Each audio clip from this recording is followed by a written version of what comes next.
Ahoy, mateys. This is Adrienne Barbeau, your nightlight, and you are listening to the Nightmare Junkhead podcast. And yes, Genius, you can call me Billy.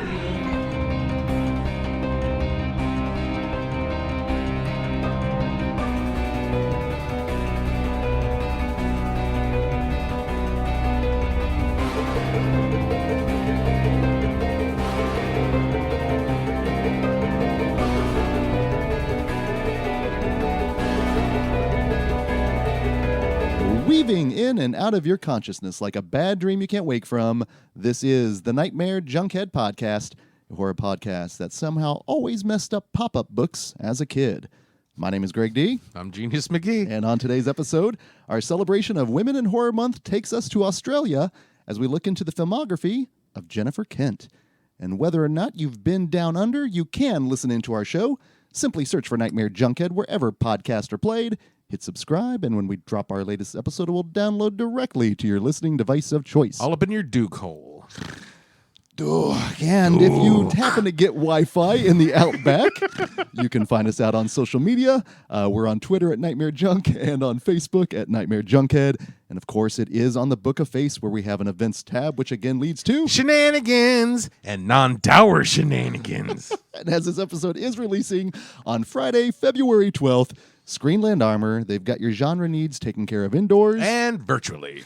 And on that very Friday... Fuck yeah! This is going to be great, dude. Talk about non-dour. This is going to be great. This is going to be violent and bloody and wonderful. And it's going to be a cold February day, too. You will not be sorry to come out for our latest Friday Night Fright, film celebrating its 40th year of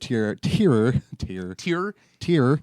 We're talking My Bloody Valentine. The restored cut. Yes, this is the one that has the gore included, which we had a chance. It's so wonderfully violent. It takes a movie, I don't know what it is about the gore, but it takes a movie that's already great and makes it fucking great.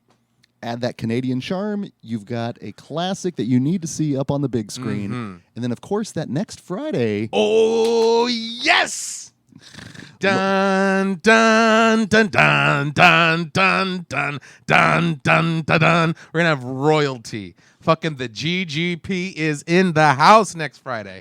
We are going to be having her Kansas City premiere of The Stylist, which is great. It's a great movie. And I know that at this point, I believe the Friday night is close to selling out as much as we can within everything being socially distanced. So if you have not picked up your tickets yet, please do so. Yeah, there probably won't be any at the door. No, but she will be making appearances at both of the screenings on the 19th and the 22nd. So make sure to check that out. But if you are in the mood for love this weekend, boy. Because you're near me. This weekend at Screenland, we've got one of my all-time favorite kind of fanboyish wish fulfillment films. We're talking the Tony Scott classic, True Romance. Oh, yeah. Okay. Yeah, it's a little bit Tarantino wish fulfillment, but I can't fault him at that point. But if you take all the fun genre actors in that movie, it's such a great experience. And then two films that are going to be first-time viewings for me. Total I've seen that's The Bride of Frankenstein. Bride of Frankenstein's the shit, dude. Elsa Lancaster is wonderful. That is one of the very few first events for Horror Club I put on at Screenland, was the Bride of Frankenstein Valentine's Day feature. Really? Yeah. I love that movie. Elsa Lancaster is one of my horror crushes. She is beautiful and scary and haunting and mesmerizing. Bride of Frankenstein is fucking wonderful. Well, and it's one I know all about it, you know, and I know that technically the people that say, "Oh, I want to be our couple relationship wants to be like this," I know technically that's not necessarily the way it's supposed to be. It's not necessarily a good thing. It's not necessarily a good thing. I know enough to know that, but then the other one that I'm going to be watching for the first time is Casablanca. Ooh, I've seen that. I know. I've been filling in those classic films here lately, which has been fantastic. So I'm really looking forward to that. Bogey at 12 o'clock. A lot of mean mugging there. Now, of course, if you're not ready to go indoor here with the theater, that very following Saturday on the 13th, we have our latest Shudder shout-out.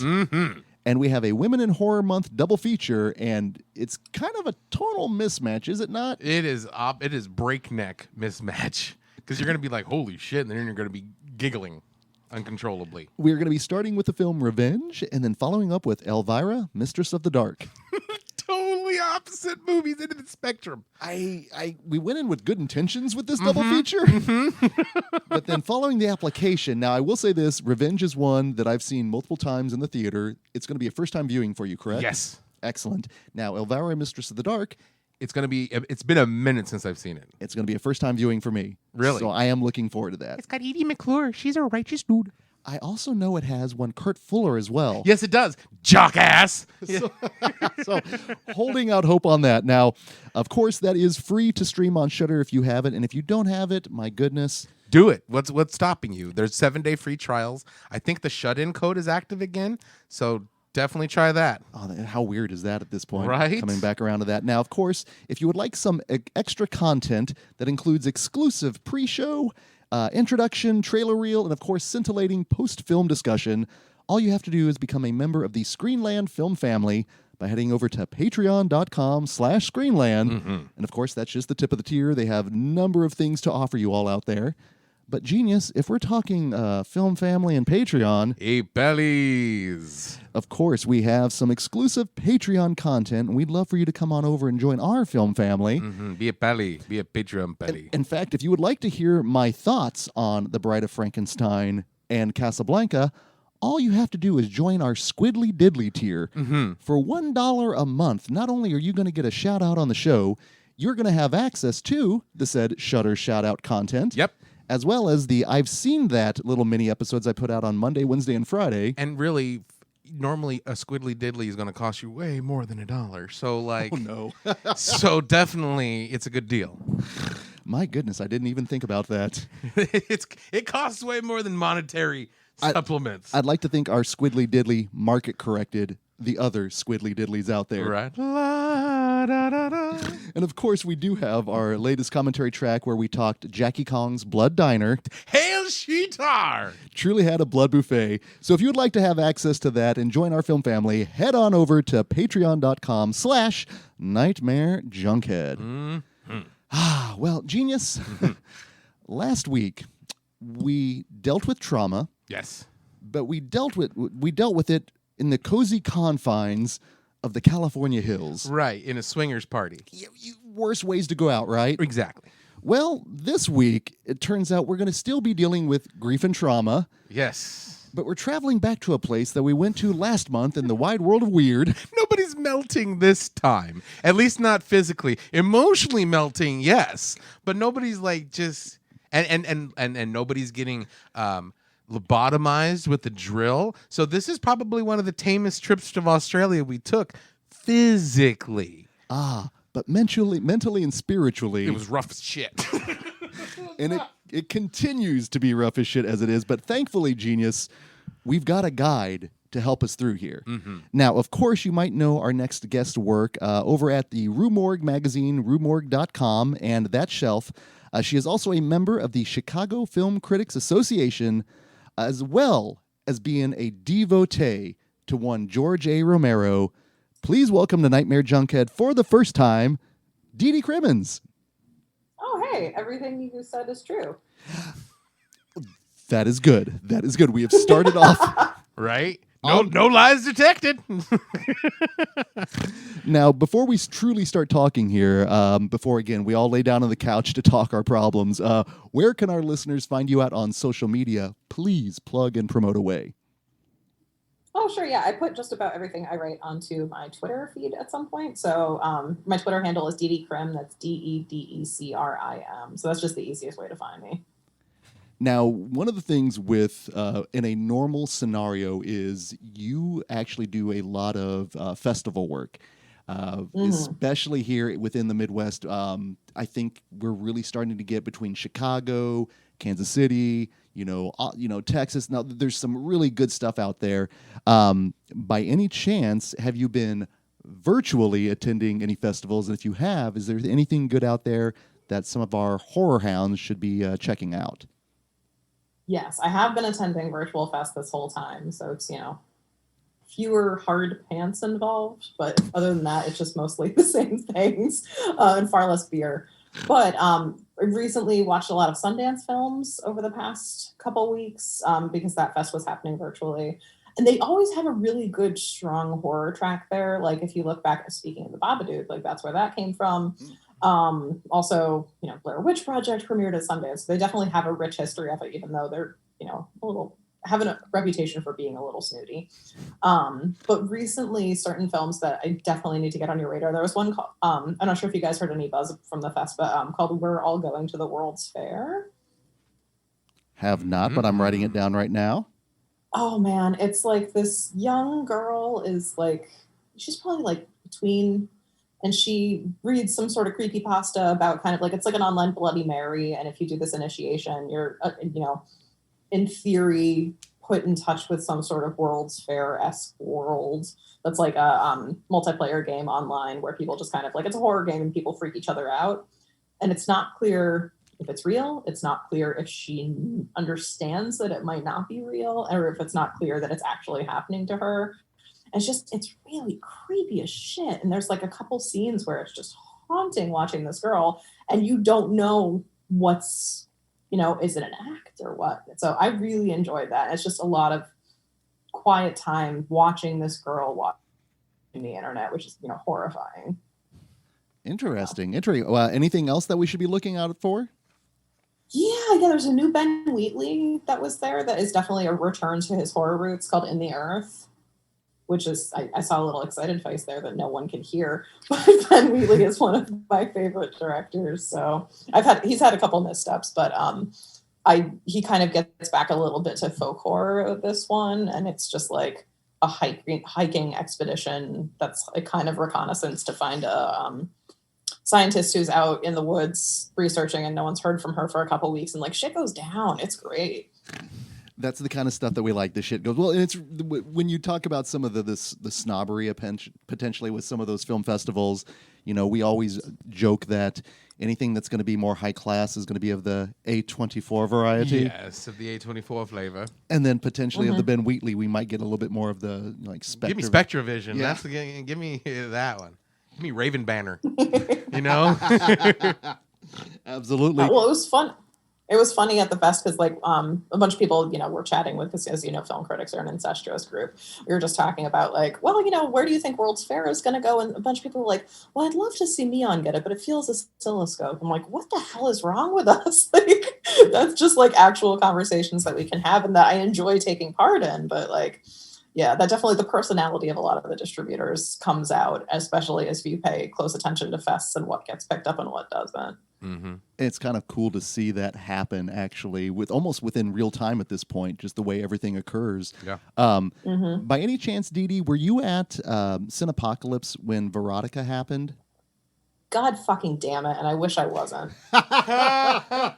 You mean, did you see Le Neck Breaker, the world premiere? I was there. Fucking Danzig was there. Like, I got home and I was so angry. I wrote my review that night, and it was to the point where so I wrote it for a Room Org, and then the next day, Entertainment Weekly did an online story about the reactions to Veronica, and because I was one of the first reviews out, it ended up they quoted me in there. But I was like, this fucking piece of shit, sexist. I can't like. My vocabulary is not extreme enough to explain exactly how much of a turd this thing is. So yes, I was there. And also, like, I don't know if you guys have heard anything about the Q&A, because Danzig did a Q&A. Mm-hmm. And he's like, I film with f-stops. I'm sure you guys heard this from Adrian. I was sitting right next to him. But, like, he's like, I film with f-stops. And everyone's like, that's not a thing, you moron. Like, and he at one point was like, yeah, I didn't realize I made a comedy, but you guys were laughing and you seem to enjoy it. I'm like, no, we're laughing at you. There was no width along that one. Now, by any chance, have you seen the trailer for the new one? I have not seen the trailer yet, but I'm definitely going to, because it can't be any a bigger piece of shit than Veronica. And like, don't say that, because it might be. That's right. It's like, oh, what else can happen? It starts to rain.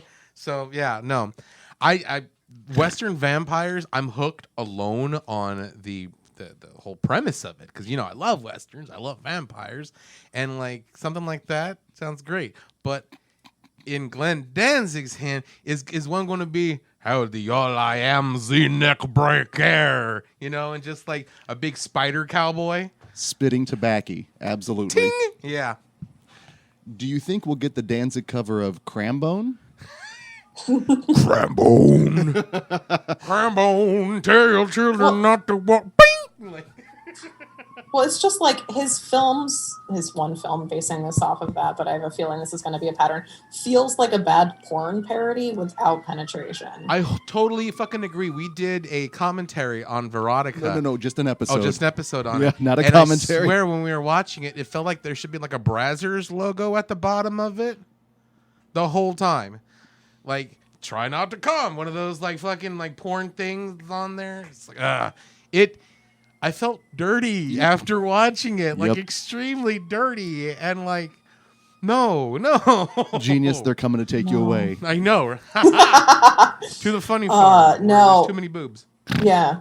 After the Veronica screening at Cinepocalypse, they, like, as is customary in the film festival world, there was a karaoke party right afterwards. And I went with a couple friends, and we just sat kind of staring at each other, and we're like, I just can't get into a good mood. And like, legend has it that someone was singing Mother, because it was supposed to be like a heavy metal karaoke party. Apparently Danzig walked in when someone was in the middle of butchering Mother, and he walked right back out.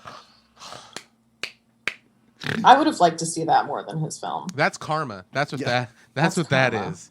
And he walks in like, Tiny little. oh. Now, of course, though, and the reason I mention it is because that's what's great with the film festivals is sometimes the film itself is not necessarily good, but the reaction and that communal experience of the experience is what is more memorable. And I won't lie, that's one of the things that I've attended a couple of the virtual festivals, and it's been nice to have access to the films and not necessarily have to go out, but at the same time, it's just such a different beast.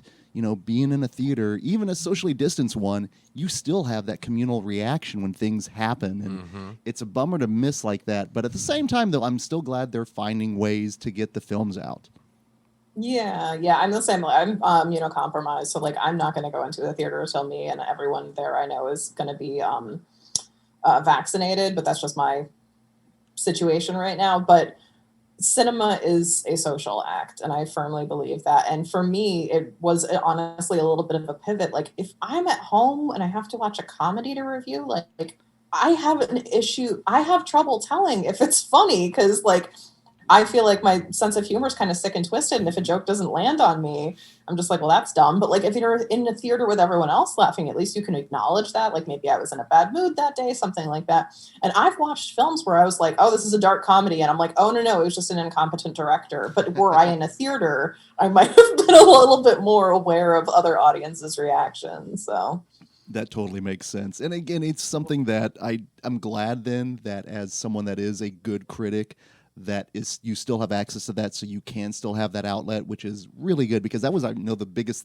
concern that this year's Panic Fest is going to be part virtual and then part in person. So ideally, you'll be able to attend this year, Dede, which is awesome. And I know they are going to try to create like some virtual hangouts, but those in the Kansas City area will probably be the ones I would assume that would probably be the ones I really don't know if any, you never know. Someone might travel out, which, that's fine, but just be careful, be cautious, and all that kind of good stuff. We want to make sure that we can continue to do this in a safe environment. Absolutely. Yep.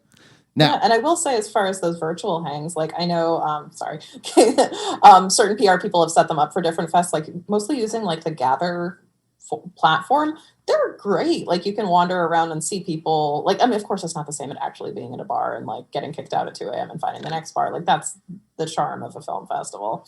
But at least there's, it's not the best, but it's something. Is the equivalent at this point where like a little bleep comes up and says you have like, your little breakout room is about to end, please leave, you don't have to stay on this website, but you can't go home. Yeah, it's so bizarre. But I'll tell you when I had enough cookies. It's just a bizarre environment we live in. But again, it's actually, I know I'm going to be incorporating a lot of the stuff that we're utilizing now kind of in my everyday life. I love wearing a mask, especially in the cold weather. That thing is freaking wonderful. I like also not necessarily just having to, engage socially when I'm out there. A mask on, people leave you alone. I'm like, please don't touch me.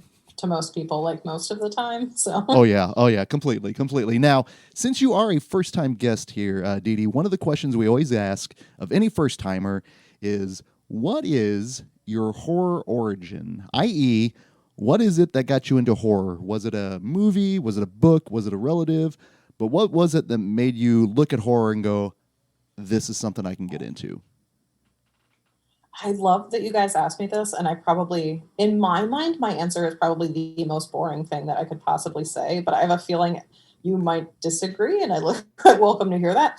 I was raised in a genre household. My mother is a lifelong every genre, sci-fi, fantasy, horror fan, and she's like one of the editors for the New York Review of Science Fiction. Like, I grew up going to science fiction conventions. I went to my first Worldcon when I was 6. Like, I didn't have an option to do that. Like, if I'd gotten really into romantic comedies, this would have been my rebellion.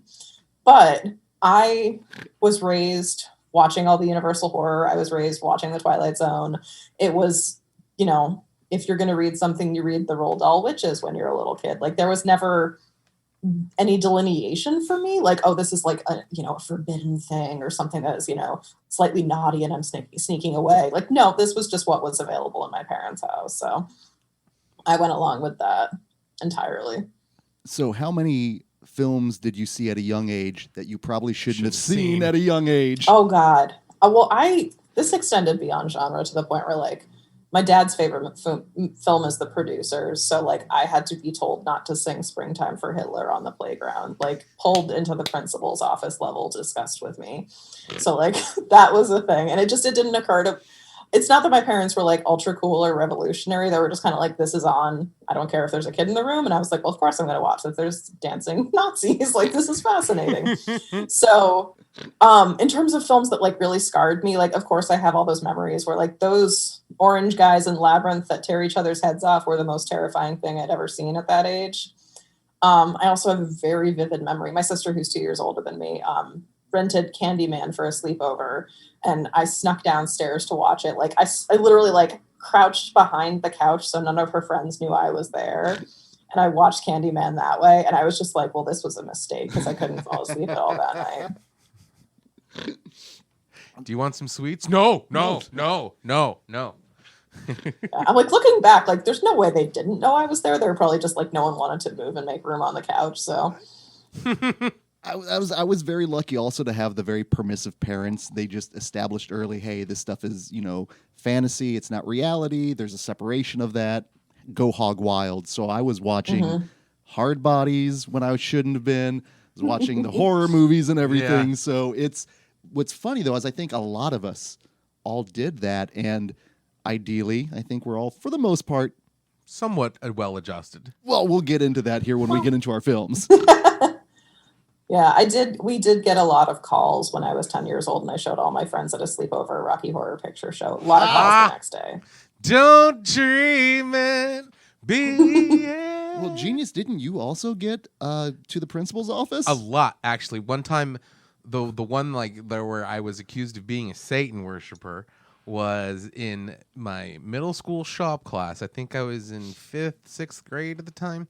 And we were making those plexiglass clocks. Mm-hmm. And they're like, okay, bring in a magazine so you can cut out pictures and make your clock all decorative. If you don't have magazines here, we bring you some. And there's like People and Time and National Geographic. So I brought in Fangoria, Starlog. I brought in Famous Monsters of Filmland.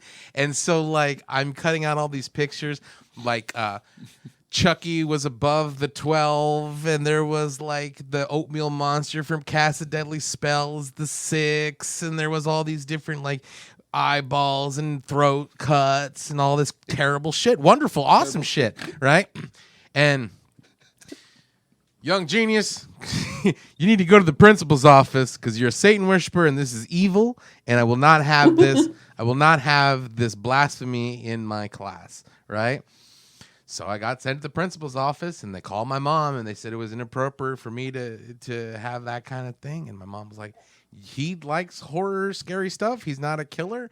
He knows it's fake. You said bring in magazines, and he did. So Yeah, I don't like. She goes, I don't like the clock myself, but if he made it, it's his. So like, yeah, she went to bat for me on that one. There's something to be said for the artistic freedom that goes Mhm. along with that. But I love then that a lot of us just have those moments as kids that have really made a difference into who we are today. The fact that, I'm now, Genius and I are both in our 40s and are probably more into genre and films than we ever were at that time. But I'm glad I had a chance, and it's always interesting when people have that familiar background and that foundation of the genre films and the horror films, and how you end up, gravitating to some versus others, and how those tastes are formed. Now, by any chance, have you ever rebelled and gone into the romantic comedies? I like all movies. Like when it comes down to it, I recognize their value there. I was always a horror genre fan for as long as I can remember. I think when I pivoted and really leaned hard into it was when I started studying it in as an undergraduate, because I have an undergraduate film degree as well as a graduate film degree, and like realizing that the way that I was responding to it was a pattern, and it was reactionary, and like in this like feedback loop and in conversation with culture and history and things like that. Like I found that fascinating, and psychology. So like for me, I think that's when I like really leaned into it hard, and like I'll still watch whatever. And I still, especially as a reviewer, like sometimes who does review wide release things for an alt weekly in Virginia right now, like I'll review it. It's fine. I have a Minari review coming out tomorrow. It's okay. Like, it doesn't mean it's my favorite kind of film, but like, I'd like to think that I'm not going to take a big dump on it just because no one gets beheaded. You're a film nerd, not a film snob. So there's always kind of I'm probably still a film snob. Hey, at least you can admit it. That's okay. That's the first step. That's the first step. Yep. Well, talking about like some very heady films and kind of taking an academic take on it, I'm really glad then we're going to be exploring the filmography of this particular filmmaker. Jennifer Kent's movies have moved me in ways that I probably wasn't prepared for. I know Genius definitely has taken a journey as well. But Dede, what was your familiarity with Jennifer Kent? What has been your journey with her films? Well, I first saw Babadook when it was at Fantastic Fest. So that was, it had gotten buzz out of Sundance. People were kind of aware of the fact that there was this new and up and coming thing, and it was the scary film that come out in years. Which, like, I'm sure you have this experience as horror fans. You're like, yeah, is it though? Because like you guys actually haven't seen any of the horror films that you're saying aren't scary. Yep. Yep. Okay. Yep. So I saw it then. I thought it was absolutely incredible. It floored me. I wanted to engage with it just because there's so much going on in it in terms of like, I'm really concerned, with gender construction and the role of motherhood and things like that. But I'm a cat mother, so it's not like I have a horse in this race. But the fact that so often the value of a woman is tied to her ability to procreate and her ability to be beautiful and things like that. I think societal values of women are really heavily heaped upon them. And whether or not that means that they're a meaningful person to have on this earth. So the fact that it deals with a lot of that head on, and the quality of parenting and psychological trauma and loss, my God, I mean, I'm just like rattling all this stuff on. And so I absolutely adore that. And then from then, once that got released wide, and I'd seen it both at Fantastic Fest, and then I saw it again at the Telluride Horror Show that year. So I got to revisit it fairly soon after with an audience as well. And then I went back and have you guys seen the short film that it's based on that she made? Duke Saves Christmas. That's the Christmas one. No, it's the Monster. Yeah, we it actually played this last year at Screenland, and I programmed the pre-show and the trailers, and it was available on YouTube. So I put that as part of the pre-show just so people could see kind of the origins of the Babadook. Not during Christmas, more of a birthday-esque, celebration, definitely. Because I was looking at the thing, and like the short film, because I thought Monster was the full length, was when like the short film. Duke Saves Christmas? That one? Not quite. That's actually technically, if we're talking the Dukes, that would be the Eddie Murphy, Dan Aykroyd. Damn it! What is the name of that? Trading Places. Trading Places. There we go. No, but no, I completely agree. Just in terms of everything that is presented in the film, but Genius, I remember because I didn't see. I saw it. You saw it with me. With you, yeah, in this theater technically, and I remember enjoying it. I will say this. I liked it my first time I viewed it. Haven't watched it since. revisited for this episode. I walked away loving it. Just straight up loving it. Jenius, I know you had kind of an interesting history with this one. I had issues with that movie. I had major issues with the movie. First of all, it's the scariest movie you'll ever see, and like it's so terrifying it'll shake you to your core. And that was before It Comes at Night. That was before Hereditary. That was before all of that shit. And so like it almost seemed like it started with the Babadook. It's the scariest movie of the new millennium of the decade. And then so I'm thinking, especially since this is the first type of shit, like mass, like everybody is talking about this, I went, okay. So I already had that expectation and that hype. And you know what happens if that hype and that expectation does not get met? Yeah. So I was like, this movie is fucking stupid. I hate that kid. You know, it's like I enjoyed the movie, but I didn't think it was the end-all, be-all, second coming of horror, like from what it sounded like everybody was praising it upon. And so I just kind of dismissed it. And like, have you seen the Babadook? Yeah, I've seen the Babadook. What do you think? Whatever. This go around, it hit me. It hit me hard. And like, I still don't think it's the end all be all of horror. I still don't think it's like, oh, it's the best fucking movie I've ever seen, you know? But at the same time, I grew a great big deal of appreciation for it, more so, where I will see it again and I will like want to see what happens, and I want to continue that journey. And I actually, especially after this and the Nightingale and all that stuff, I really came to appreciation for Jennifer Kent's style and like, and some things that it's dealing with, especially some of the themes that it's dealing with in the Babadook. And I think it's one of those where it hits you, but it doesn't affect you until you've already been affected by it. You know, what the themes that it's bringing up, if you have no real, like you said, if you have no real dog in the emotional fight, then it's not gonna do anything for you. Like some of the people with Relic, you know, like it hit a lot of people hard, with the people who have dealt with dementia, who have dealt with the family cycle of losing oneself. And I think at the time when I first saw it, one, it was like the Babadook, one, the hype always fucking gets me. Mm-hmm.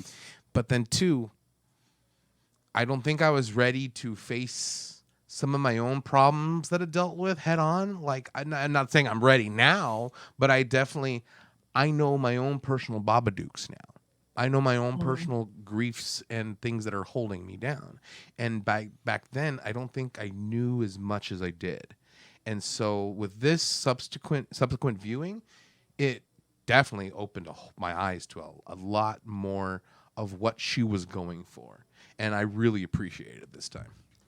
Well, something we talk about is the baggage you bring every time you watch a movie can be different. And obviously, you brought in some baggage this time that it's like... I'm still like, fuck that kid. But at the same time, I'm not like, fuck that kid as much. Right. You know? Well, and that's when... talking about like going back to last week and, you know, the invitation, when I had that moment a few years ago that moved me to go, I need to improve my life. Otherwise I'm going to end up like, you know, Eden there. This is a movie that is all about addressing grief and trauma. And what happens if you don't, it manifests itself into this nasty, gnarly thing that... It takes over you. It literally will take over you and destroy everything you love. If you don't deal with the grief, or if your own personal Babadook is not grief, if it's depression, if it's feeling lost, if it's remorse, if it's anything, your own personal Babadook is exactly what that is. You have to at least acknowledge it, or it will take over you and destroy everything you love. And yeah, I think to that effect, I always think about like the Joe Hill quote, like horror is extreme empathy. And it's like, if you're throwing like your heart up on screen and just whatever you're going through, you're just like empathetically like trying to hold the hand of whoever is being projected back at you. Like the fact that you're just feeling that connection there, even like if you're not going through the exact same thing, is just something that is so difficult. But when it works, it pays off so incredibly well. Mm-hmm. And I guess it's a roundabout way of saying I'm glad it affected you in that way, because I was kind of curious to see how this movie. We were even talking like, I got to revisit the Babadook. Yeah, because I was like, man, fuck, I don't want to see this movie again. I already seen it. I already decided I don't like it, you know. But yeah, no, I really significantly enjoyed it more, and it was like you said, seeing it with new eyes and Yeah. different perspectives. Well, I want to kind of figure out a way to analyze the film a little bit, but you've already mentioned it a little bit, Genius. I'm curious, Dede, on your end, how do you feel with Noah Wiseman's performance as Samuel? Because a lot of people will say a kid actor can make or break your film, and I know that he has a lot of haters out there potentially. Although this time watching it this viewing, I really appreciated the performance and the kind of the kid's position. Where do you fall on that spectrum? I hate the character so much. I think it's a beautiful performance. Like, if we were just like, that kid's fine, like, that wouldn't have been sufficient in here. Like, I think a lot of the hatred of him is, I don't want to say confusion, but like, there's like a muddling between like, do I hate the kid? Do I hate kids in general? Or do I hate this kid specifically because he won't stop kicking the car seat? Like, I think that a lot of children wouldn't have committed to the role as much, because I think we've all seen kids that very clearly are reserved. And I think when I criticize child actors, it's usually that. But no, he does such an incredible job, and it's so important that he be such an awful child. Because if he was Mimi from Psycho Gorman, it wouldn't be the same at all. You know, with this one, I still despised the kid, and I still think he's annoying. He needs to get at least yelled at a couple of times. But at the same time, as right at the point where I was like, yeah, I can see why you're telling your kid to eat shit, but then he'll do something incredibly sweet. And he'll do something incredibly loving. And and then I realized he's just a kid. You know, he's just a kid dealing with, he still loves his mom, but he doesn't know why he does these things that he does. And at the same time, I kind of identified with the kid too, at the point where I was like, you know what? I can be 100% little shit like that, even though I think I'm meaning well, you know? And so like, this movie really fucking threw me for a loop. Like, and it's, I don't hate kids at all. I actually think I like kids, but I like to see them get hurt sometimes too. And so like, you know, kid falling, kid getting scared. I watch kid fail videos for fun. How often do we giggle at that point in Pet Sematary where little Gage falls backwards? I mean, Not it's fair. horrible. Boom. But at the same time, like, but I do love kids. Yeah. But at the same, again, I don't know what it's like to raise a child, especially a child with issues like that. Yeah. Like, I was trying to be empathetic, and I was to a point, but at the same time, it's like, no matter how empathetic you, especially if it's not your kid, at some point you're like, that kid is fucking wild. You know? Yeah, give him 2 sedatives. Well, you know what I liked? Was Chekhov's magic and sleight of hand actually does come back at the end. And when he ninja vanishes, Listen. As problematic as he could have been, I thought just his performance, because he just had that naive energy of a kid, and then there was that line in the movie when she says something along the lines of Samuel sees things at the way they are. Like, there's just, he knows, he instinctively understands. Like, he's maybe got some next level perception. Is there? But he's got shit timing. When social services come into your house, the last thing you want is your child saying, I don't feel good because of the drugs mommy gave me. It's like, shut the fuck up. Go to your room. You know. Well, I mean, there's even the moment, and this is what I really like about Jennifer Kent's work is, I think if you were to show this to a younger person, they might be bored by it, because this is very adult fare. And I do think there are films that work better based on your experiences. But you talked about the bad timing. But the moment when she had to herself, after finally watching some films, finally having that moment by herself, and the masturbation jump scare? Yes. That, I had totally forgotten about that point as well. And that kid, it just, like you said, his timing of interrupting these key moments with her. And you can see even something as simple as that. And that's why I like with Jennifer Kent's work. That doesn't seem like something you would normally see in a standard horror film. And it's still approached, though, very respectfully in a funny way. But also, that's another element of her breaking down and just the Babadook starting to rise more and more. She doesn't even have time for herself to breathe, you know? And then not only is the kid, like, well, for lack of a better term, annoying as shit, he's also violent. And he's also like, he's a sociopath about to happen. He's already taking weapons to school. He's good sunning the neighbors, like knocking everybody out of the trees and shit. Like, did we need to call this? We need to talk about Samuel rather than we need the to talk about Babadook. Well, no, legitimately though, and that I even remember the first time I saw this in the theater. His first little come out when he comes out with his little, I'm gonna get the monster with this thing. I was like, oh, cool. It's the Goonies, right? It's the Goonies shenanigans. I was waiting for dun dun dun dun dun bum bum bum bum bum bum, but no. Oh no, no. No. And I think also going in the second time, because the first time I kind of like with you, Genius, I had heard of the hype. I had heard this great monster film, very scary, and like I said, I enjoyed it. Knowing what it truly was this time, I could really take in the human elements. Every bit of her little bit when she just keeps rubbing the side. Her clenching of the jaw. Yeah. Just her stress eating at her. Oh, it just every little thing like that. So, at this point, Dede, is this a film that you revisit quite a bit? How many times? What is your experience with this since your first theatrical? Because like I said, this is only the second time, Genius' second time. I think I saw it in the one more time because I'm pretty sure I saw it then when it got a theatrical release and I got invited to the press screening. I was like, fuck yeah. I've seen it, I think, only once since then. Okay. So it's not necessarily something that I actively seek out, but I definitely, when I think of it, I have quite a great affection for it. Mm-hmm. And I think for me, I just watch too many movies. Like I don't actually get to rewatch that many things. But I'm very excited to keep an eye on Jennifer Kent. So like I might not go back and revisit this, but she's definitely going to be like one of the directors I'm going to be first in line for her next thing. Mm-hmm. Well, there was a particular scene that really stood out to me this time, and it was, and I don't want to trigger you, your Genius, but it was very Hereditary-esque, and it's when she is having that moment when the Babadook has taken over her. It's the pee scene, is basically when she unleashes on him, and there's that shot when she just glides over to him. Yeah.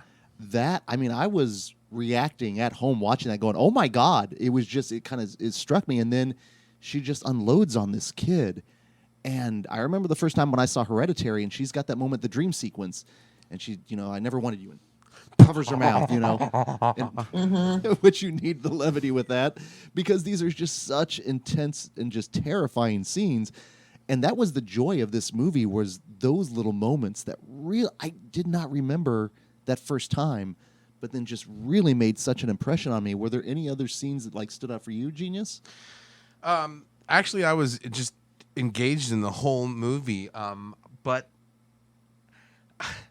I hate to say that I cheered when she was yelling at him, because he put glass in the soup, and I don't say you should be yelling at the kid, but at the same time, you need to discipline before it gets to the point where you guys are actively trying to kill each other.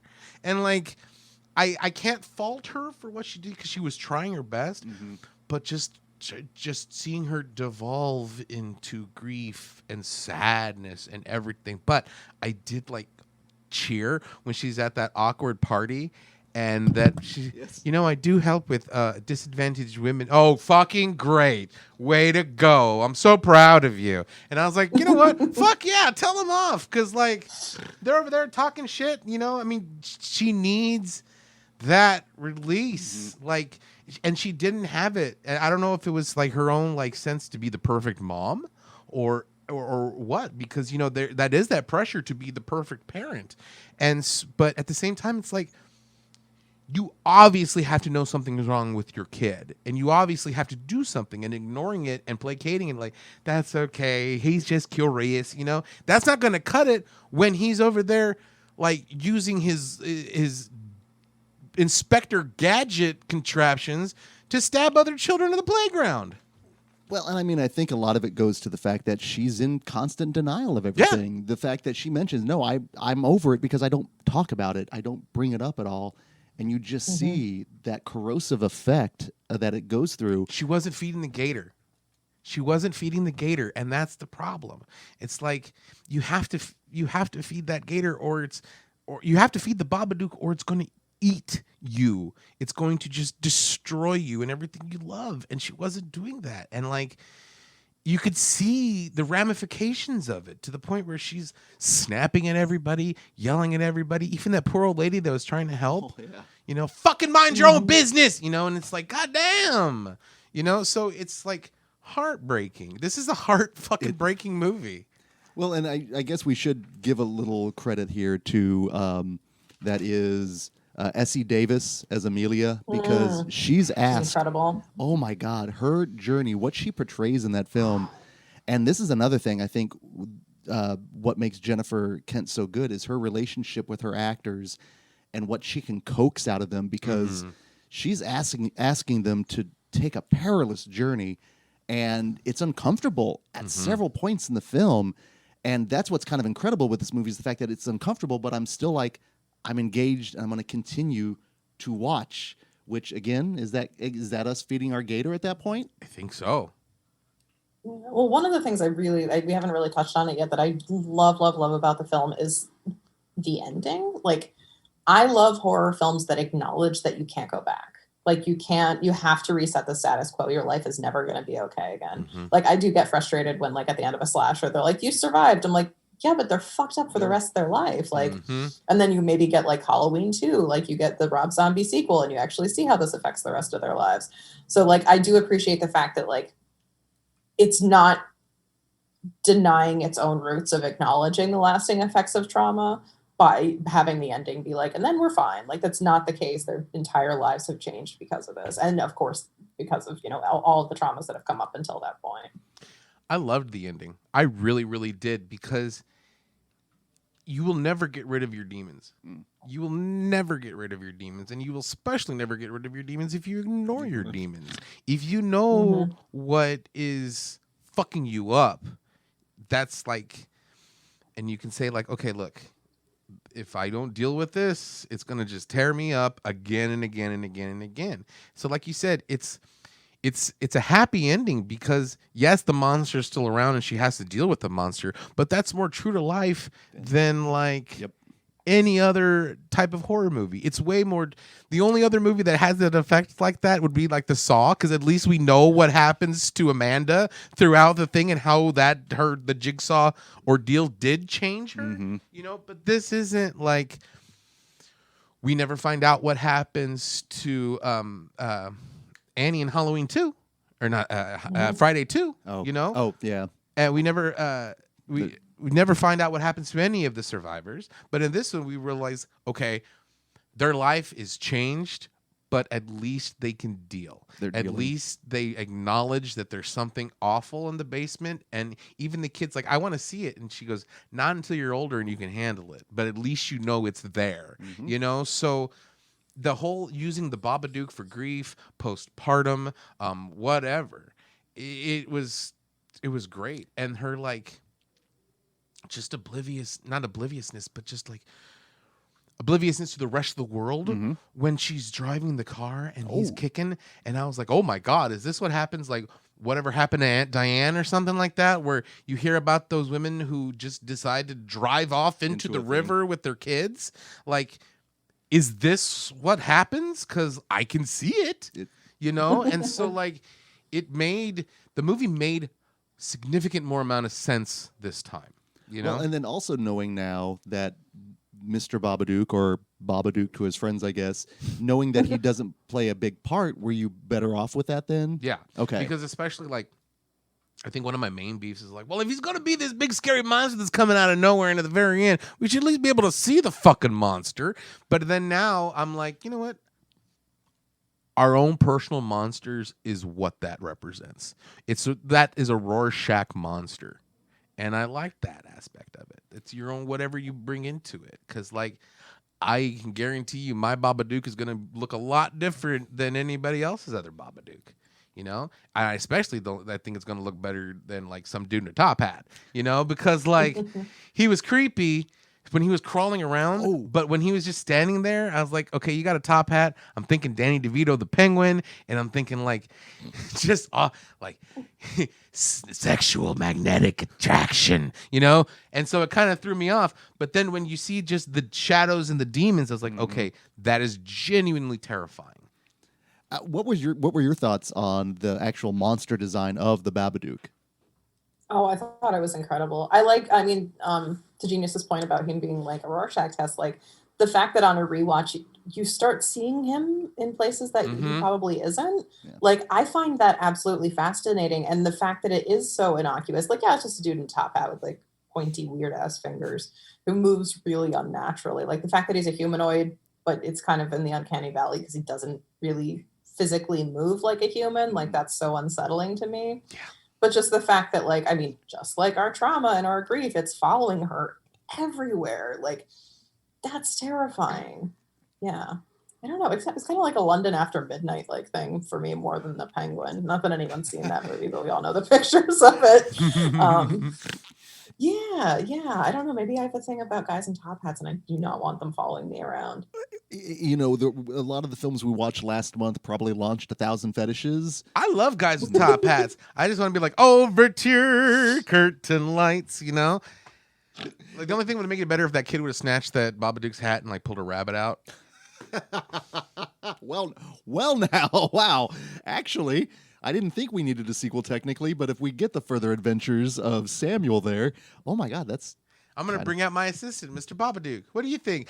Ah! And he's like screaming and he's kicking like the Egyptian tomb magic trick. And do you think then that he takes the Dr. Sleep approach in terms of putting it in a box then potentially in his mind down the line, and then when like a magician, you know, saws it in half potentially?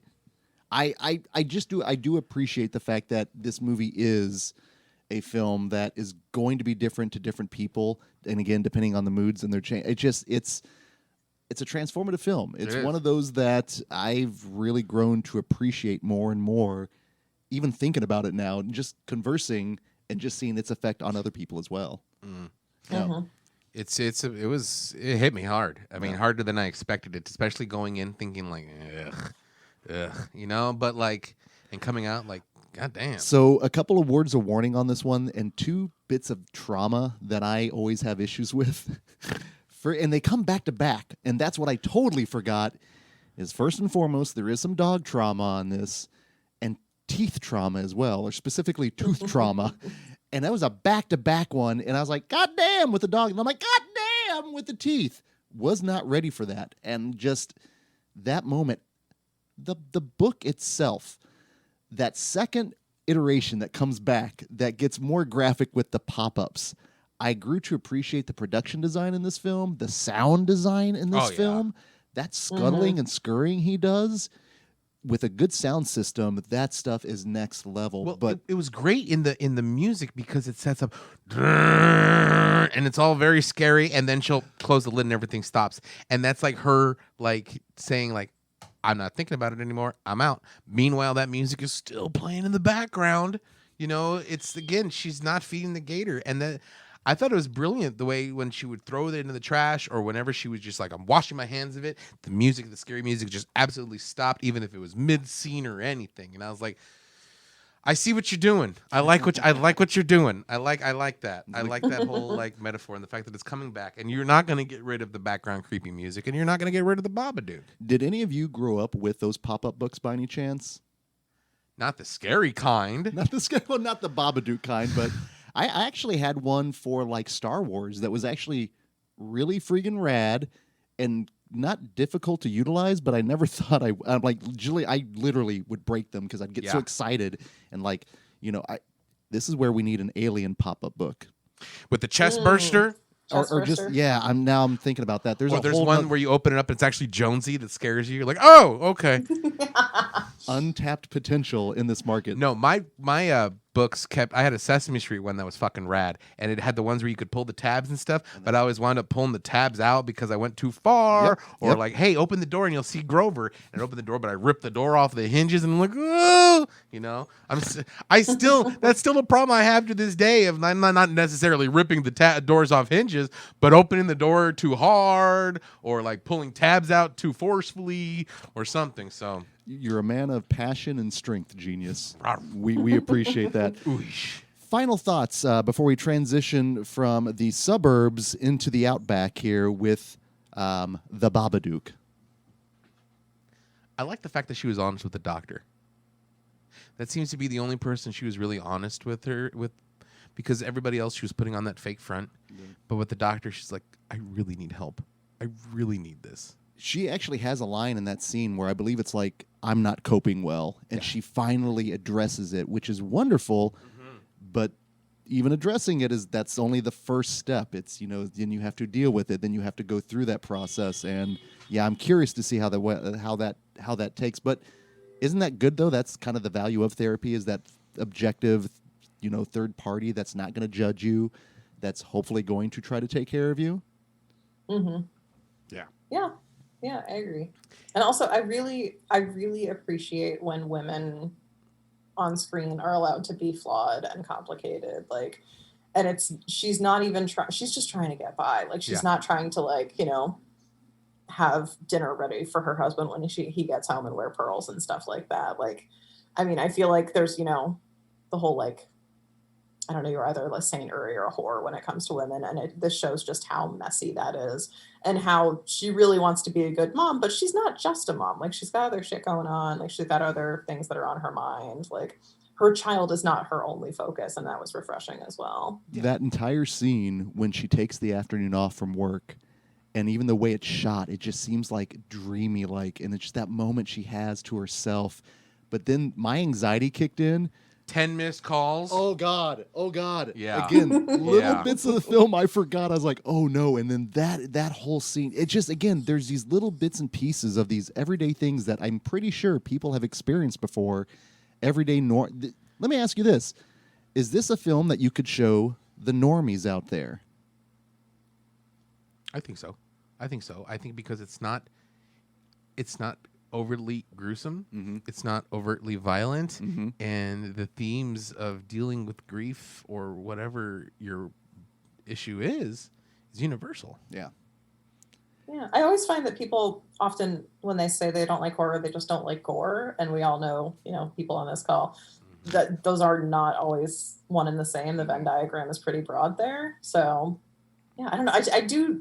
I'm not a hugest fan of the word normies, but I'm friends with plenty of normies. They're perfectly fine people. Oh no, we love them. We love the normies. They're our barometer for a lot of things. So yeah. But I find that I don't know. One of my friend's wives, she doesn't like horror films, but she loves films that are intense. So sometimes we'll show her something like this and just not tell her that I consider it a horror movie, and she'd never be able to tell the difference. Well, and that's what I think with the Babadook, truly a horror film. Oh, absolutely. Go forward to the next one. Two things. One, I really enjoyed the fact that the mom was not just a mom. Kind of like what you were saying, Dede. In a lot of either movies or even people's own minds, if they're a parent, that's all they are. But this one says, okay, she's not a parent. Not just a parent. She works at the nursing home. So she's a nurse. So she's a caregiver. She's also a sexual being. She's also a human with needs and wants and just desires, even if it's just to be alone for 5 minutes. And that's the thing. I think a lot of, not to say that a lot of people because if you're a mother, you do deserve respect of your child as long as you're not a shitty mother. But a lot of people are like, I'm a mother and that's all I am and that's all I will be and that's all I want to be. And even in movies we see that, the whole Ward and June Cleaver aspect of it. But this wasn't it. She was a fully realized person where you felt sorry for her at times. You felt good for her at times. You felt pissed off at her at times. You felt vindicated for her at times. You also what the fuck are you doing at her at times, And so she's a very complex, real character. And I really enjoyed that. This is a fantastical world. And the kid, I'm sure their children like that. And I'm sure that it's a struggle to raise a child like that. I don't know how it is, but I would imagine it would be rough. And so she's doing the best she can. And the kid's as crazy as he gets and kicking the seats and annoying as shit, he still loves her and he still wants to protect her. She still wants to protect him, and that's what it should be. And it was heartbreaking and sad and uplifting all at the same time. And as much as I just and I champion her, fuck her for killing the dog, even though she was possessed by the Babadook. She lost cool points with that. That's cool point. But the kid got cool points for me too, because any kid that incorporated ninja vanish technique instantly is cool in my book. If I had those fireworks where I'm Ninja vanish if I don't want to be in a situation. I go, Genius. All you have to do is go on the internet. right? And you bought them for me, you know? So with your credit card. So did he steal the card or did she buy it for him? Like, did she really buy it or did he like 753-777? He's pretty clever. In fact, there was those moments where I really would love eventually a film Expendables like where we could have Him, Kevin McAllister, the kid from Dial Code Santa Claus. let's throw Fool in there. Let's throw the kids from Bloody Birthday, Oh God. you know, or Devil Times 5, and then just like Just let him go hog let wild. them go Battle Royale style. Well, and I guess that's why a part of me did appreciate him because he did have that undying love. He was really just almost the sole voice of reason, which is kind of crazy considering, you know, his situation. So it's a complex film. That's why I love. That's why, like I said, I went from like to loving it, and a film that even our friend Jenny, who works here at Screenlight, I was like, "Oh, have you seen the Babadook?" And she's like, "I haven't watched it since I watched it in the theater." And that kid and the monster, I was like, you might want to revisit it, you know, because it'll definitely change. I'll be the first one to say that. If you didn't like the kid when you saw it the first time, I would definitely give it a rewatch. I mean, I went from disdain to liking. You know, like you went from like to love. I went from I like this movie. I think it's really. I'm not gonna say it's really good and it's fucking great and all that. But the acting is really good. The directing is really good. The scares are really good. I enjoyed this movie significantly more than I thought I would. So, props to that one. I mean, Jennifer Kent knocked it out for me.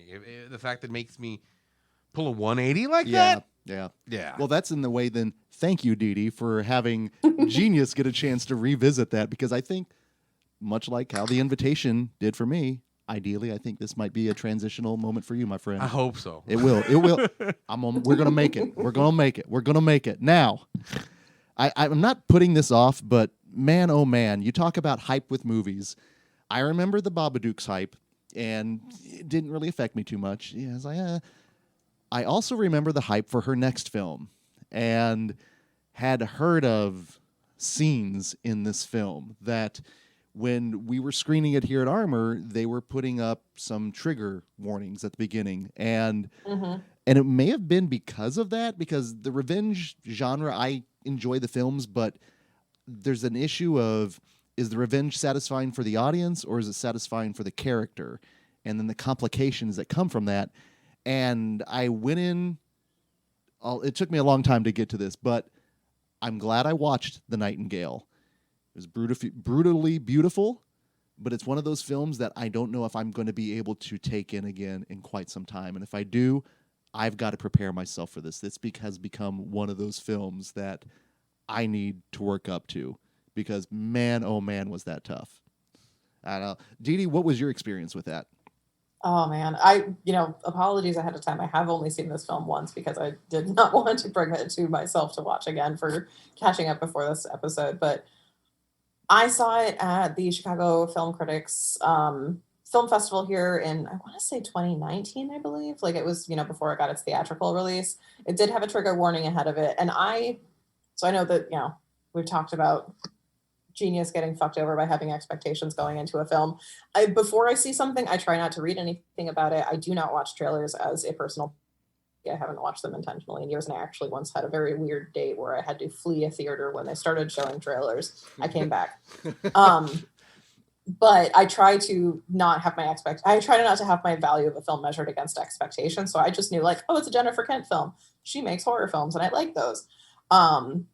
So I did not know how much joy this film would suck out of my life for the screen time, in the best way possible. Right. I mean, that is the highest compliment I can give, but I was not prepared for this film and the realism of it. And just you were just talking a little bit about revenge kind of has the potential to feel hollow, and that the fact that it's not a happy ending, even though it could be, it was incredible. I, wrote up my review right away and then just cuddled with my cats for hours and wept silently. It just really had a strong effect on me.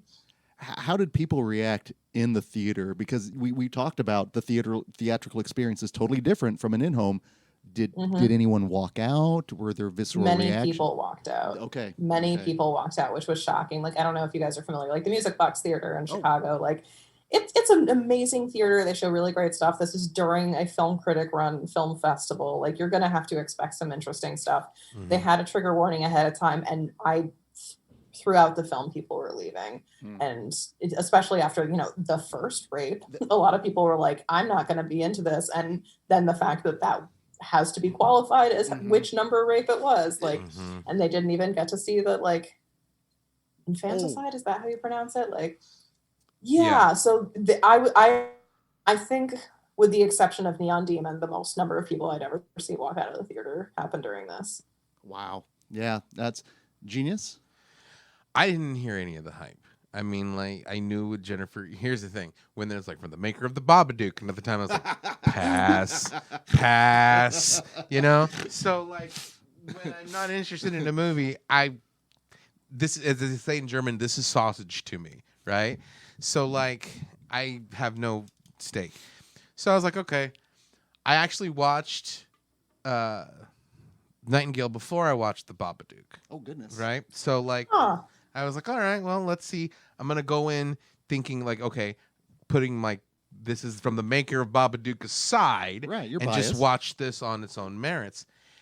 And it was beautiful, and I was like, okay, I heard it's brutal. Now it is. Oh shit. And so then I was like, that is a very graphic rape. And then like, it gets worse than the second one. And then like, shut that baby up. And I'm like, oh no, don't. And like, shut that fucking you wanted a piece, go. And I was like, no. I'm sitting there like, this is horrible.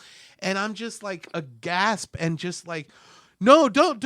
I'm like yelling like, oh no. And it's not like I haven't seen like rape in movies or revenge films like that, but this one was just so realistic and just so like vile, and just it was building, and you knew shit was going down from the moment she starts singing, and everybody's like,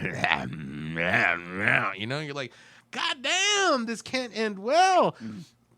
And the fact they're like, oh, it's the filthy Irish that they're bringing in convicts, and then more, and I'm like, Australia has always been terrible. It's always been like a place of death. Why? And then when he killed the baby, my jaw just went boonk, because it's not graphic, but you can still see it in the background happening, even though it's blurry. You know it's there. And it was then the lack of sound Yeah. from the baby crying to the hit, and I also viscerally reacted. I was aghast, and we're all about theater etiquette. No talking, no texting, all that. But the reactions, though, when people legitimately react to something like that, that floored me. And just the level of violence.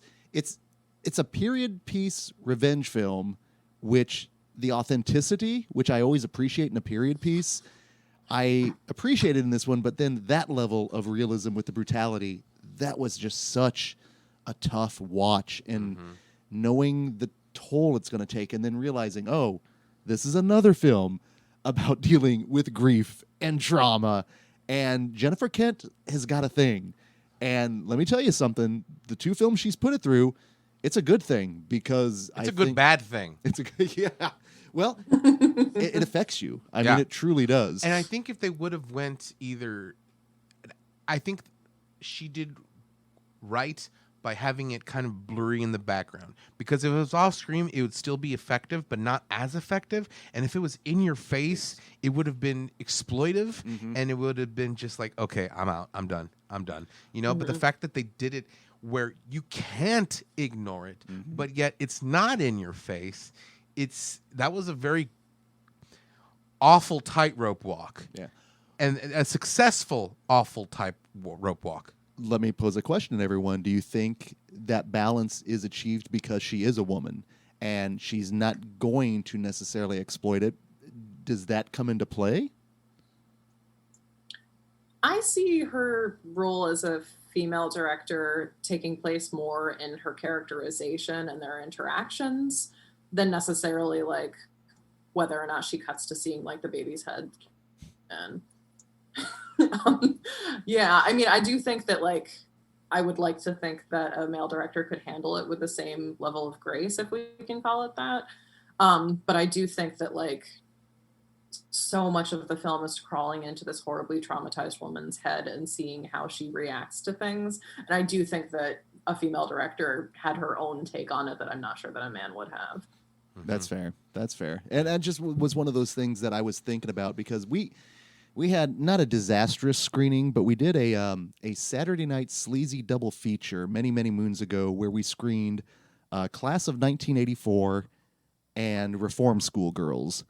And thank you, Dede. You should have been there for that. It wasn't that disastrous. It wasn't, but We didn't have that many walkouts. there's that scene though in Class of 1984, and it's a rough assault scene, but it's more gratuitous, and it's directed by a man, Mark Lester, and that's what I was thinking of when I was watching The Nightingale because I knew the scene was coming. The violence is harsh, the assault is awful, and I'm just like, how many of these scenes have I seen? But at the same time, is this like an irreversible where it's just, I mean, that's Noe's film. I want to experience them, but I never want to watch them again. But with The Nightingale, though, as brutal as it was, if I can get through that first, 25 minutes, I think, then you get this crazy road story and you get these two people just finally finding that common ground and that common bond and Revenge. Revenge. Well, then going beyond the racism that's going on, I just recently watched John Hillcoat's The Proposition for the first time, and there's a line in that movie that is similar in this one, and it's all about we're going to civilize this land. And exactly, it's that hubris of this toxic, the whole colonialism, and just there's a lot addressed in this film. Yeah. And going in, I thought it might be too much, but quite honestly, the way it was kind of balanced, it actually worked for me. I'm kind of curious, Dede, what was your take after we get through the scenes and then we start going on the road and we unfortunately start seeing the treatment of the Aboriginal people? What was that like for you initially? I mean, I think it just goes to show that this trauma is not isolated. Like, this is not, this thing happened and it's because these men are so exceptional and no one would ever do this. Like, it's a symptom of their entire world, and that extends to being a woman, that extends to being an Aboriginal. I do think, I know that we talked a lot about like the universality of the Babadook and like all of your issues you can project up on screen along with those characters. And it's not that I didn't connect with this, because I definitely did, but I think that here, because it's a film about horrible racism and treatment of those people in Australia specifically, like, not that other countries don't have racism, but I do feel like it is so tied to the roots and the still fresh trauma that is still happening in Australia right now. Like, I mean, to your point, like you're asking me, like, if a woman could do this, like, I don't think a non-Australian could make a film about specifically how Aboriginals are treated. I 100% agree with you, but I'll also take the stance that if you take this, it's not necessarily, I don't want to say universal for everybody, but it's definitely universal for colonized countries. If you take this out of Aboriginal Australia and put this on the Trail of Tears, it would work fine. Or even if you would do it during the time of the railroad with the Asian American and the African American experience, it would still work, because there's still that weird colonial, not to say, well, I'm gonna fucking say it, rich old white guys fucking ruin everything. So it's like, yes, it's definitely, if it stays in Aboriginal, I think then this is an extremely Australian thing. But I think the themes that it's deal with for any country that's been colonialized. And I'll give you that to a certain extent, but I was going to say, like, I don't know how much experience you guys have with Australia. I've lived there before. My sister just moved there.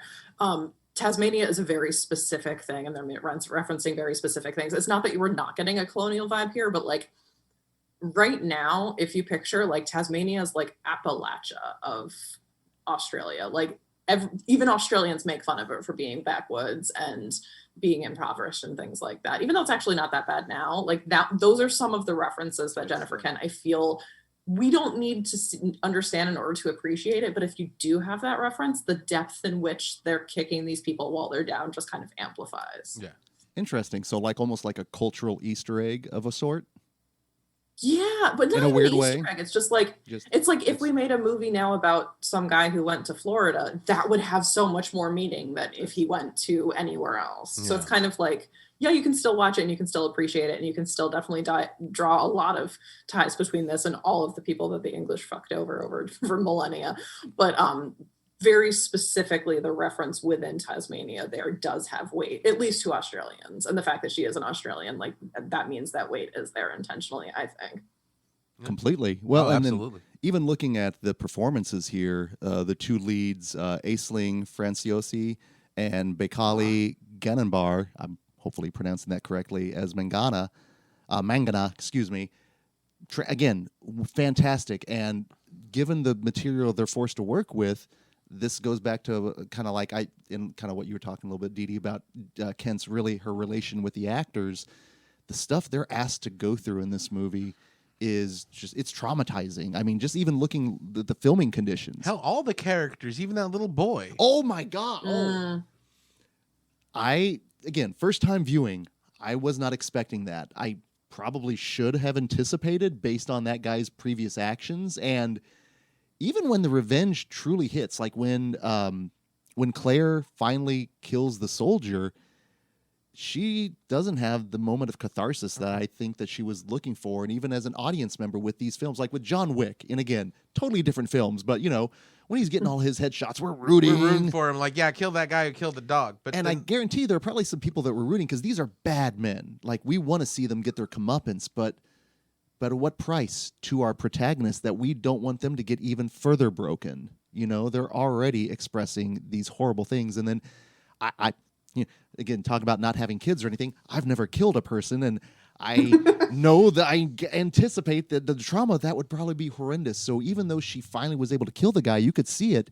She immediately just empties out, and it's just profoundly affecting when that moment that you think is going to give you the catharsis doesn't. Mm-hmm. And then you're like, oh shit, what am I going to do then? Is there nothing else after this? And oh my God, that just it gutted me as much as it did that guy. It was horrible. There was almost it's kind of like at the end of Texas Chainsaw Massacre when Sally's in the back of the pickup truck. I'm just like, no one's watching that being like, and she never had an issue ever again. Like that poor girl is fucked. And that's kind of the same. I mean, there's much more catharsis in Texas Chainsaw, but like the reflection upon the fact that this is not like, oh, and now her life is fine. Mm-hmm, like, right. No, her life is worse, and it's not going to get that much better because we've seen the world in which she exists now. It's like you said, she got her revenge, but at what cost? She got her revenge, but did she get the catharsis that she needed? And I don't think she did. I think it cost her not only her soul, her mind, her friend, her everything. It cost her everything on this tale of revenge, and she wound up with nothing for it. Mm-hmm. In fact, almost worse than before. Not saying like that. I'm glad she got her revenge. Let me say it that way. But at the same time, again, at what cost? Certainly. I mean, this is a heartbreaking movie with no catharsis, and you're just basically left to be like, there you go. You're like, what happened? What happened to the movie? What happened to me? And it's just like, yeah, it was a rough watch. It is a rough. I was gonna say to that effect, it's almost like in those scope, it's kind of like Blue Ruin. It's just like the revenge, and then what? Like there's more story after the revenge, and it isn't all good. There are kind of an interesting rash of revenge films that have come out that are designed, I think, with that purpose in mind. And maybe it's because we grew up with like the Miss 45. With the Death Wish. And this one, I thought, I went in thinking Miss 45, it would be like Miss Muzzleloader or whatever it was. Miss Muscatoon. But, and it doesn't hit, and even the end when Billy is gearing up for his bit of revenge after he's found out that his people are basically dead, that's part of a film I normally would be rooting for. I'd be like, yeah, go get him. She's still trying to reason with him, don't do this. Like, we don't need to do this. But, for him, does he have that release at the end? It's just like, it's so tragic and awful. I think he might have because I think he knew he was going to go down. Yeah. I think he knew that this is a suicide mission. I'm not coming back, but I'm going to take out as many as I can before I go. And so, like, in that aspect, I think he got his catharsis because he already knew he was going to die. That's fair. But Well, nobody else did, well, you know? and maybe So- that was my problem because I was also like with Claire going, don't do this. This is not just, maybe try to live. Let's be together. We've obviously had this shared traumatic experience. And you've got that moments where she goes from everyone using the word boy is just, God damn, just every utterance of it. But for her to go from boy to Billy to just having that connection at the very end when she sings to him on the beach. Her moments of the Nightingale when she does sing, from the first one that triggers everything to at the very end when she confronts him and gives the I wish one that, oh my God, that's heartbreaking, to the one at the very end. Her songs always...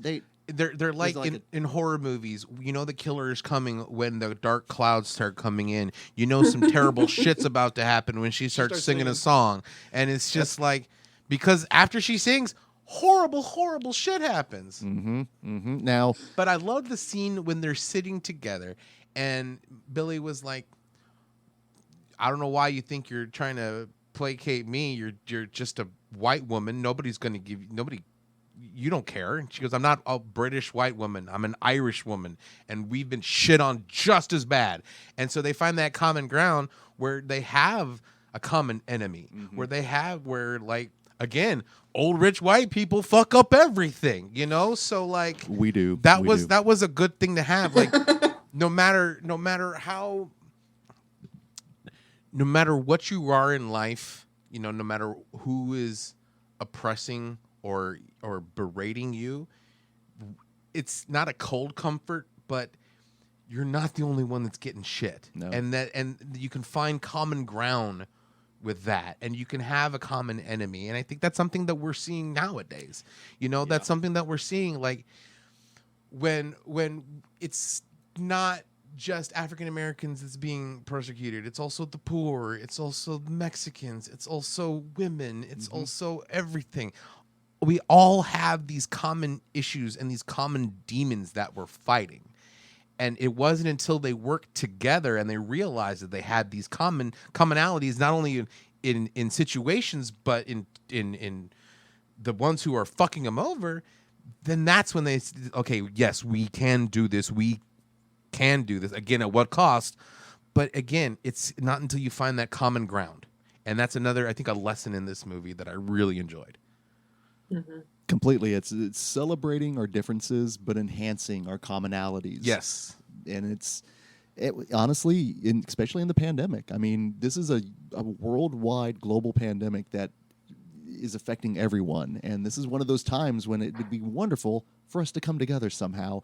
And ideally, I always think cinema can be that gateway for a lot of us, especially of us genre nerds that, just basically ingest all this stuff. We're prepared, I'd like to think, when it comes to that. Gotta get the feel of Robert Eggers and The Witch, obviously, with this. A little bit of Osgood Perkins with Gretel and Hansel. Yes. I did get a lot of Osgood Perkins and The Witch with this. I really enjoyed it. And, I legitimately really enjoyed the film, but I don't know when I will be revisiting it. Now, the Babadook, I'll revisit again. But, man, the Nightingale, it used to be with the Texas Chainsaw Massacre, with like Maniac. Those were movies that I used to have to prepare for, but now I've gotten to the point where I can just throw them on and I'm good. So I don't know if the Nightingale is one of those, because I don't really feel like I'll just be like, feeling a little quirky. Let's throw on the Nightingale. Who's ready for a good time? Oh God. And I don't know. No, it's like, yeah, I'm like, there's like this and The Tribe. I don't know if you guys have seen that. Like, there's a very small number of films where I'm just like, I'm good. I'm never going to be in the mood to watch this. Never. No, yeah. I'm putting this one on the pantheon that goes there, but I do appreciate, and I'm glad that I experienced it, though, because it's a movie that I think you need to experience. So I might watch it again, but not anytime soon. That's for sure. Yeah. So our final thoughts here on The Nightingale. I liked it. I liked this movie significantly better than The Babadook. So, I mean, that means that like I am now looking forward to anything she directs now, because if you, like I said earlier, from the maker of The Babadook, but now I'm like, oh, Jennifer Kent made this? I'm going to check it out, because it's not necessarily rare for me to go to dislike to like. It happens, especially now more that I'm getting older. But it's when something that I really just dismissed and I can see a greater appreciation for it, and then to go on to her next work, The Nightingale, and just be blown away to the fact that I ultimately enjoy this movie, but I doubt I'll see it anytime soon because it was so rough. I think that's like a testament to her style and her voice and her vision. Yeah, absolutely. I agree with all of that. I think that she's such an exciting director. I mean, if you look, like, I know we've found a lot of commonality between this and the Babadook, but if you look, like, this is a period, like, it's like steeped in like really heavy emotions and a lot of like physical violence. Yeah. The Babadook, I mean, it has the emotions there, but it doesn't have the physical violence, and the fact that she's letting us connect with all these characters that we might not actually have that much like in common with on paper. Like, my God, like the breadth and the ability that she has to make us give a shit is enormous. Yeah. And the fact that you don't see any violence or any like horrible things in the Babadook, but yet in The Nightingale, it is front and center, and there's rape and murder and atrocities, and it's right there in your fucking face. It's almost night and day between the Babadook and The Nightingale. She can do text. She can do subtext. And she can hit you over the head with the fucking book is what she can do. Yes, she can. So, like... No, I agree. I absolutely will be seeking out any and everything that she looks to do at this point, which actually is what we do with you, Dede. So thank you so much for taking the time to talk with us here. Again, where can our listeners find you out on your wares? Oh, sure. Yeah, the best place to find me is on Twitter, and my handle is Dede Crim. That's DEDECRIM. Yeah, Rue Morgue Magazine, both online and in print. I write for Seaville Weekly out of Charlottesville, Virginia, and thatshelf.com. Awesome. So thank you so sincerely much. Yeah. It's been way too long. We're going to do this again, because especially eventually when we get around to any Dawn of the Dead commentary or anything like that. I'm ready for any a Romero thing. Yep. So, question: since you did Romero, are you going to do another one on Nicotero, who is slowly turning into Romero, both physically and visually?